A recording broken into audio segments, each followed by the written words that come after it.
Welcome to the Register's Report. My name is John Buckley. I'm the Register of Deeds of Plymouth County, and this show is about Plymouth County real estate. Our headline for the month was Real Estate Finishing Strong Despite Low Expectations. And what that means is early in the year, back in January and February, a lot of people thought real estate was going to slow down. It's continued very strong over the course of the 12 months. This is my last show in calendar year 2019. We're going to be reporting on the November numbers in this show. It's being taped in December.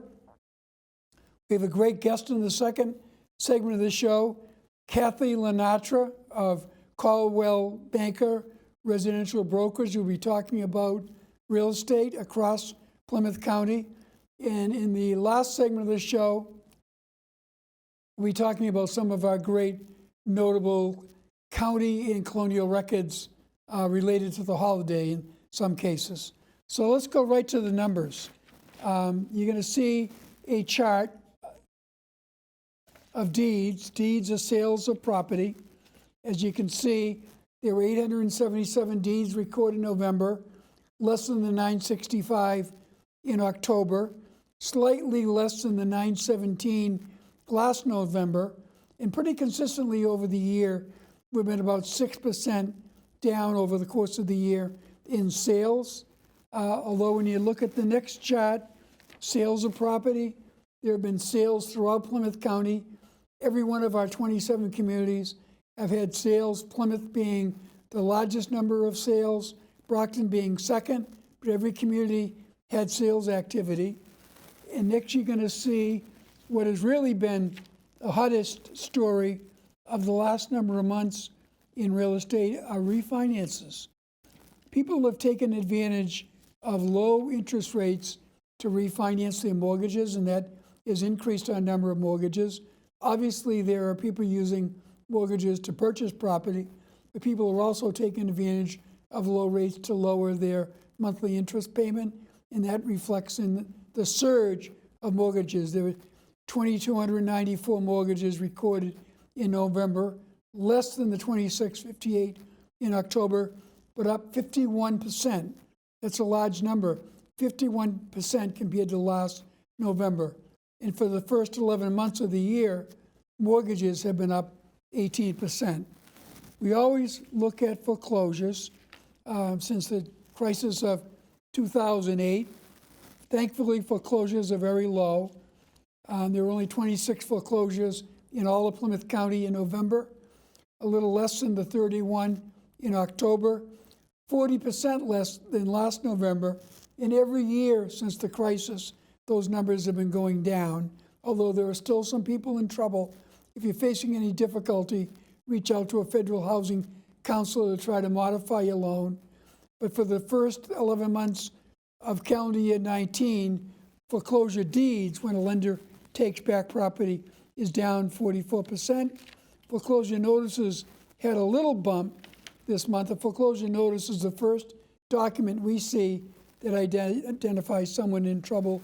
There are 86 foreclosure notices, higher than the 59, 41% higher than last November, but still 18% down from last year.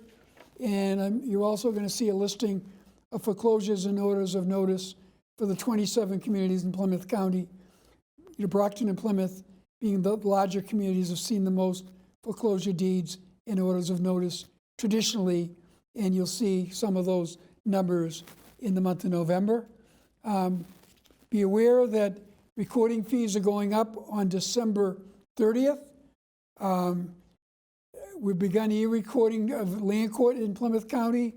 Our next online free training session will be held on Thursday, January 9th. It's an opportunity to get a hands-on training of searching our internet. If you're in the business, if you're interested in history, you might want to do that. We're releasing very soon the first phase of transcriptions. We have a project that will go back and begin with the beginning of Plymouth County in 1686. You'll be able to see the beautiful handwriting that some people won't be able to read in the future as they're not learning cursive. Hit a button and you'll be able to see a typed version of that document. We're pretty excited about that. And in the next segment of the show, we have a great guest, Kathy LaNatra with Coldwell Banker Residential Brokerage, talking about the current status of real estate and some of her experiences of 2019 and her expectations for 2020. So we'll see you in the next segment. Welcome back to the Register's Report. My name is John Buckley, and I am happy to have a great guest with me for this segment of the show. In this segment of the show, we've always done something educational. We've had commercial real estate brokers, commercial lenders, appraisers, assessors, and many realtors, because realtors are what keep real estate moving along. And I have a great realtor with me today, Kathy LaNatra. Welcome, Kathy. Thank you. Nice to be here. Kathy is of Coldwell Banker Residential Brokerage. Yes, right here in Plymouth. So why don't you introduce yourself and tell our viewers a little bit how you got into the real estate business. My name, as you said, Kathleen LaNatra. I did not start off with Coldwell Banker, but over my years have found my home here in Plymouth at Coldwell Banker. I started in real estate, I think it was just meant to be. I've always owned my own business, small businesses, always been involved in real estate, loved homes, helped friends find homes, helped friends buy homes, was really looking into foreclosures, had purchased a few properties myself, and actually wanted to go to law school. And one of my lawyer friends said, why don't you look into real estate? You'll make just as much money. And that's what I did. Great. So I took the exam, passed the exam right away, and started off with actually Jack Conway, which I think a lot of people start out with. Great training place to start. And here I am at Coldwell Banker, and I'm one of their top agents now. The first person that toured what we call our new building, it was built in 2000, opened in 2005, was Jack Conway. Oh, was. I ran into Jack, and I'm not getting off the subject, but Jack was a great person and great realtor and a real supporter of the real estate community generally. Yes. And for a lot of people that were starting in the business. But when I ran into him and said, Jack, we just opened our new registry deeds building over on Aubrey Street. We moved out of downtown. I said, would you like to come down and visit? He said, would I like to come down and visit? I'm going to schedule my executive committee meeting there.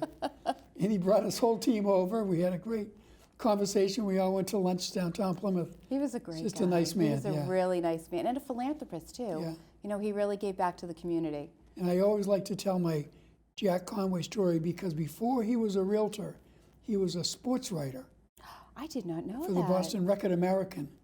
And he covered every one of Rocky Marciano's title fight as a sports writer. Wow, that's fascinating. Yeah, isn't that nice? Yeah, that's So I did not know that. I always tell his daughter, the new person in charge. Carol. Yeah. Yeah. You know, all this real estate stuff is great, but put a book together of his stories about Rocky and bring that over to the Brockton Library. People would love it. You know? Oh, I bet. Yeah. I bet. So let's talk a little bit about your company now, Coldwell Banker. And where are you in Plymouth? So we're right at 34 Court Street. Great location. Close to everything. We have a very large office. We do the majority of the real estate on the South Shore. We're the top, actually we are the top brokerage of the South Shore. Work with a lot of great people. Our admins are spectacular. My boss is Marie Lovely, who is just a lovely woman. Yeah, not sure, you must know Marie. Of course. Yeah. So I'm very, very happy there. And we do a lot of the new builds here in Plymouth. Lynn Morey has, and she's been doing fantastic with all the condos that have been building up. No, it's very interesting. We do in the earlier report a report on sales of property, and we just started it maybe at the beginning of the year, and we list all the communities and all the sales. But when you added sales of condos to the number, Plymouth exceeds Brockton. Does it really? Yes. Oh, I didn't realize that. Yeah. Yeah, there's a lot of condos. I'll get you a copy of it. There's a lot of I'd love to get units, a copy of that. units going up for sale, and it's being sold. And a lot being still built. Right. Right on the waterfront. Yeah.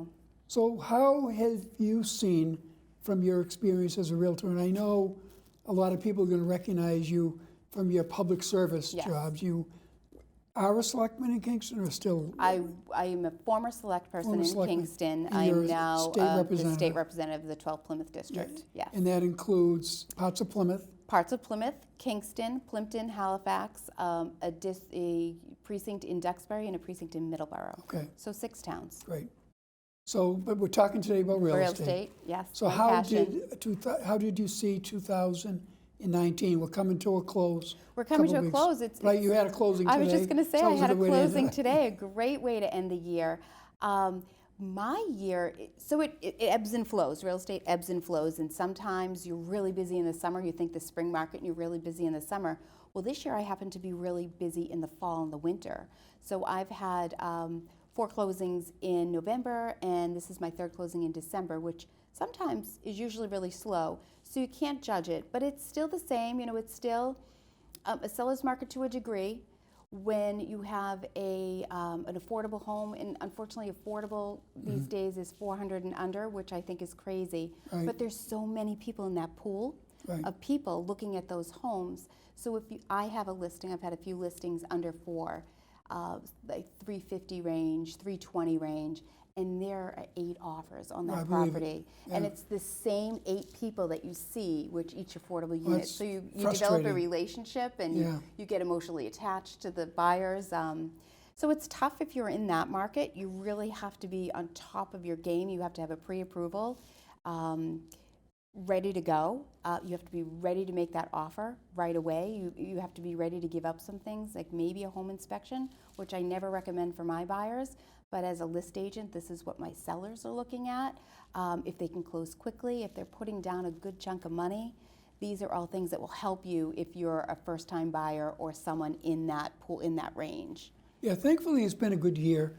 Our headline for the month in our newsletter and in the first segment of the show was Real Estate Finishing Strong Despite Low Expectations. And you might Right. remember back in January and February, everyone said this was going to be a downturn year. They did. And it's been a pretty strong year. It's been a very strong year for me and Yeah, my colleagues as right, well. right. Yeah. Just I see that the higher priced homes that I have are not going in the first 30 days. They're taking sometimes upwards to 60 or 90 days, which back in the day was still pretty good. But the affordable homes are going within the first open house, first couple weeks. Yeah, so where do you see it? We're making the turn in a couple of weeks to 2020. We are. Big year for a Big lot of year, reasons. For a lot of reasons. Plymouth Yeah. 400th, one Right, of them. right. A lot of reasons. I'm hopeful. I'm very hopeful. I do think the affordable units, there's still not enough on there, and people are still going to be interest rates are great. I actually am refinancing tomorrow, so the rates are still really low and they're great. You know, I'm optimistic. I'm optimistic. I know that the professionals are saying that it's going to start, but I don't see it. Being out there, I don't see it. Yeah, I know there are a lot of people that have been frustrated and afraid to list their home, even because of the difficulty in finding Another home. another home. And at least if the market softens a little bit, that gives them courage or confidence to do that. It does. It does. I was actually, my husband and I were one of those people. We fell in love with a home and put an offer on it, but they wouldn't accept it till our house was not on the market to put it on the market. But it was that juggle. So the offers we got on our home, they had homes to sell, and it didn't work out for us. So it is challenging if you want to put your house on the market. So let's talk a little bit about the time of year. And I have to say, even from this morning at the registry, there are a lot of people still interested in moving, and Yes. normally it starts to slow down this time of year. But let's talk about what you would give for advice to a seller in the winter season. The good news is if you do want to sell in the winter season, the people that are out there looking are true buyers. They want to move and they want to sell. And I also think with holiday decorations, everybody's houses look nice. They look homey. So it is actually, if you're serious about selling, I think it's a great time to sell. Good. Yeah. And I've always said that. You just never know. and tips that they should be doing to get ready for a sale. Oh, always. You want to when you want to get rid of as much clutter as you can. And here I just said holiday decorations I look understand. fabulous, right? Yeah. But you maybe downscale, maybe not put up something that you've had for 30 years, but you want to get rid of as much clutter as you can. You want someone to be able to walk into that home and picture themselves in there. I think that's very important. Freshening up paint is huge. Making sure that there's curb appeal when you come up to the house, maybe painting the front door a different color. But removing the clutter and making sure everything's really clean is very important. So there'll be a lot of people doing New Year resolutions soon. Yes. And some of them will be, let's make a move, let's buy a Let's home. make a move. Let's buy a What home. would you advise to I advise potential them to- buyers right now? Potential buyers, the first thing you want to do is get a pre-approval. You want to talk to your bank. You do not, the worst thing you can do as a buyer is fall in love with a house that you can't afford.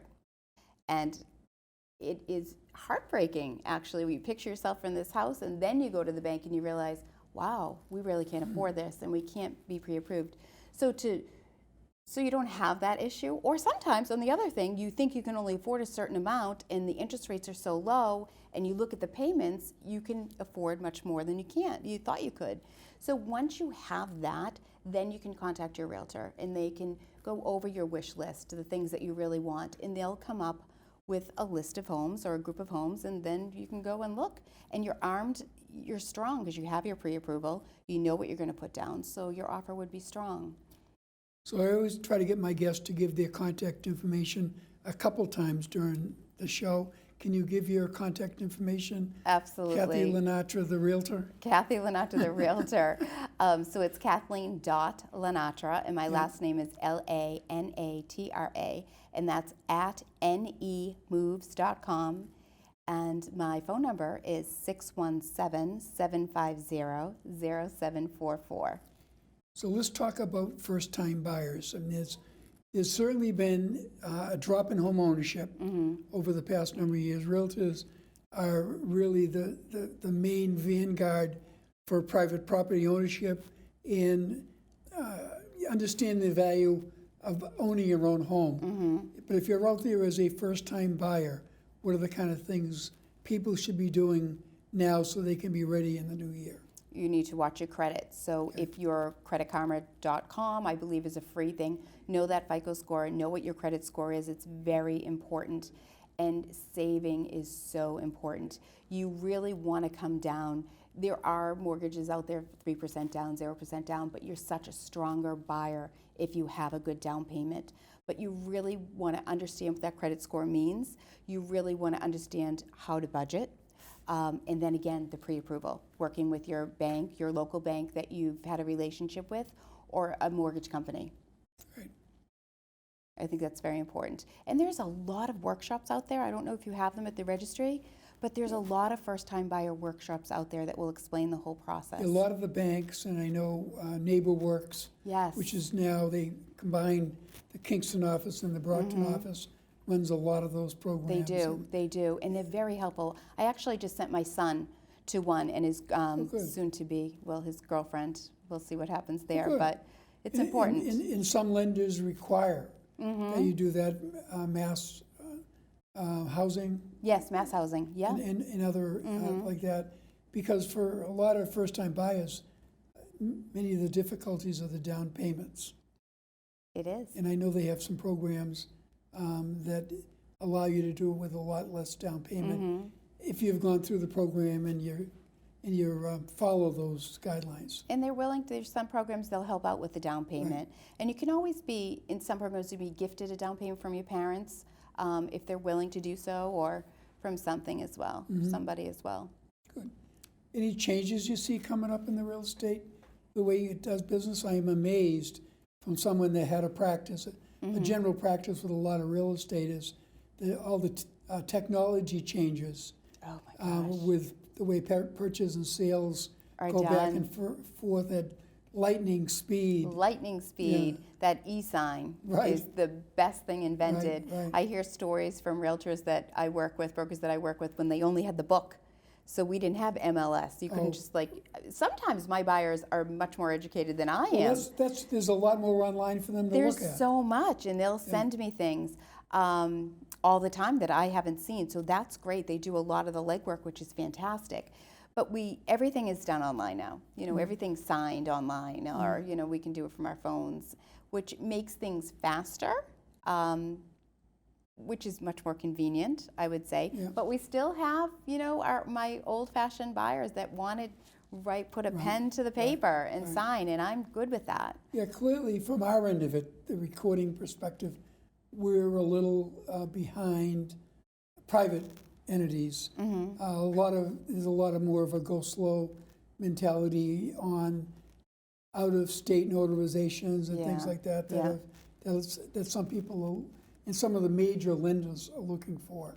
But clearly modernization has happened everywhere, and we record from recorded land as well as land court. Oh, wow. So people can do it from a lawyer's office and send it over the internet and get them recorded, and that's a good thing. Isn't that great? We recorded electronically today. You did today. We did today, yeah. yes. It's very convenient. Yeah. And then you hear we're on record so much quicker. Right. And we love that. We love to hear we're on record. Well, it's at the end of the day, you want to be able to close the file, Yes. issue the checks to the seller and the people, the realtor, the closing attorney, and just move on. Yes, yes. On Right. to the next transaction. Right. But we had a busy day today, as I mentioned to you earlier. We had U-Haul trucks in the parking lot, which you can ready tell to when go. things are busy. People are, in the holiday season, they're trying to make a fast move. Trying to get into that new home. So let's use your last couple minutes. I know we're talking about realty. How did you enjoy your first year Oh, I did at the state as a house. state rep? I know. I can't. The year flew, John. It Yeah. flew. I thoroughly enjoy it. I Yeah. thoroughly enjoy it. I've met so many amazing people in all 6 of my towns, and it's honestly an honor to serve. It's an honor, and I thoroughly enjoy it. I'm looking forward to next year, Yeah. next session. Well, would you like to offer holiday greetings to our viewers, most of which are within your district? I know. Happy holidays, everyone. I hope everybody has a safe and wonderful holiday. Good news for my family. My son is coming home Friday from Germany. Oh, He's been great. gone since last February. Oh, great. So it's going to be a happy holiday at the LaNatra household. So we're looking forward for Oh, Nick. that's- I'm picking him up at the airport at 1 on Friday. Oh, good. Yes. Oh, good. Yeah, my father's away son is in New Yeah. York. He'll be coming home a couple days before Christmas. Isn't it nice? Yeah, It's so nice. my daughter the other day finished her second to last semester in college, so Oh, we're almost wonderful. done with that. So those are good. It's all Holidays good are stuff. good. My wife is from Providence, Rhode Island, so I we know that. celebrate in Rhode Island the Italian Christmas Eve, the Feast Oh. of the Fishes. We used to do that. Yeah, It's a lot of work. But I know, I appreciate you coming on. You've done Oh, a it's great my job. pleasure. Thank Everyone's you. very happy. And a lot of my state rep friends up in the northern end, Claire Cronin, Jerry Cassidy, yes. speak very highly of you. Oh, thank you for Yeah, saying that. I yeah. met with Claire yesterday. Thank you. This was fun. Great. It was All right, fun. well, thank you for coming on. Thank you, John. Yeah. So welcome back to the Register's Report. Again, my name is John Buckley. I'm the Register of Deeds of Plymouth County. In this segment of the show, we always try to do something related to our history, but I want to thank Kathleen LaNatra of Coldwell Banker Realty for the great job she did describing what has been happening in the real estate market. Kathy's a great realtor. She talked about a closing she did the morning of the taping, and she's also a great public servant, serving the towns down here in southern Plymouth County, Plymouth, Kingston, Duxbury, and other communities as their state representative. But in the holidays of December, Advent was the beginning of December, December 1st. Pearl Harbor Day was the December 7th. The winter solstice will begin on the 21st of December. Hanukkah begins the 22nd, and Christmas Day the 25th. And we're going to talk about some of our great notable records. And we're going to start with Reginald Fessenden. Reginald Fessenden was a Canadian-born engineer. He conducted the first two-way Atlantic radio broadcast between Brant Rock in Scotland. And later that year, he broadcast on Christmas Eve Silent Night from his site in Brant Rock that made it all the way to the Caribbean. He had a 420-foot radio tower in Brant Rock, and it was later dismantled in 1917, but there is still a plaque in honor of that accomplishment and in honor of that tower. He had previously worked for the National Weather Bureau and chief chemist for Thomas Edison, but as part of our great history. Next, you're going to see an image of Edgar Rowe Snow, a very well-known and famous author. He wrote over 100 books, stories of shipwrecks and buccaneers and pirates, but he was one of the flying Santas. Flying Santas during the times of the lighthouse keepers and their families living on the harbor island would fly a plane out over the lighthouses and drop gifts to the children of the lighthouse keepers during the holiday season. And he was one of those individuals that would do that. He was a dedicated preservationist and lover of the Boston Harbor Islands, and many credit him with the saving of Fort Warren. I did note in a article recently in the Old Colony Memorial, there was a flying Santa that conducted a flying Santa over Gurnett Point in Plymouth, and I know that his daughter, Edward Rowe's daughter, was part of that. And that's a great tradition to continue. Last but not least, from our county notables is James Edgar. James Edgar was an immigrant from Scotland. He developed the first department store, Santa. He owned a department store in downtown Brockton and dressed up as Santa Claus based on a Thomas Nast cartoon, and people came from all over to see that, and it's continued in department stores today. And last but not least, one of our colonial records, basically a gentleman lost his wife and had to put his daughter under the jurisdiction of another family. So one of the first adoption you would see in the colonial records many years ago, 1643, and the colonial court oversaw that and allowed him to do that. He gave them the money for her food and her upkeeping and her education, but clearly part of our life in the 17th century, early 18th century. I want to thank Luna Green Baker, Christine Richards from our office, David Antoine and Ben Alexander from PAC TV for allowing me to do this show, and Mark McKinley and Keith Hughes from working with me today in getting this show together.